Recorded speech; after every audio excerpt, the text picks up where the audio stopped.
దానితో పాటుగా ఇంకొక అంశం. నిన్న ఒక విచిత్రమైన అంశం. ఇగో ఈడ. ఇవి తాగునీళ్ళ, డ్రైనేజ్ నీళ్ళ. హైదరాబాద్ నల్లాలలో మురికి నీళ్ళు. హైదరాబాద్లోని బాంబాగ్పేటలో నల్లాలలో మురికి నీరు వస్తుంది. ఆదివారం నల్ల నీళ్లు వస్తున్న సమయంలో వ్యక్తి వీడియో తీసి సోషల్ మీడియాలో పోస్ట్ చేశారు. త్రాగునీరు డ్రైనేజీ నీళ్ళలా మారి మురికిగా వస్తున్నాయి. దీంతో కాలనీ వాసులు ఆందోళన వ్యక్తం చేశారు. కొన్ని వారాలుగా తమకు అలాంటి నీటినే సరఫరా చేస్తున్నారని ఆగ్రహం వ్యక్తం చేస్తున్నారు.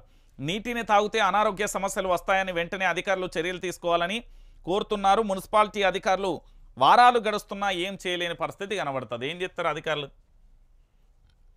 ఏంది అంటే మంచినీళ్ళు, మిషన్ భగీరథ, మిషన్ కాకతీయ, మంచి మంచి కార్యక్రమాలు తీసుకొచ్చి యావత్తు తెలంగాణ రాష్ట్ర వ్యాప్తంగా కూడా జరుగుతున్న ప్రతి సమస్యను కూడా వివరించే ప్రయత్నం అప్పటి అధికారులు ఎప్పటికప్పుడు చెకింగ్ చేసేది. ఇప్పుడు దాని మీద ఎక్కడున్నది? ప్రజలకు ఏం కావాలి అనే కంటే ఇప్పుడున్న రాజకీయ నాయకులకు ఏం కావాలనే లెక్క మారింది. కాబట్టి మీరందరూ కూడా గుర్తుపెట్టుకోరు. ఇక దాంతోపాటు ఈటల డీకే అరుణకు మొండి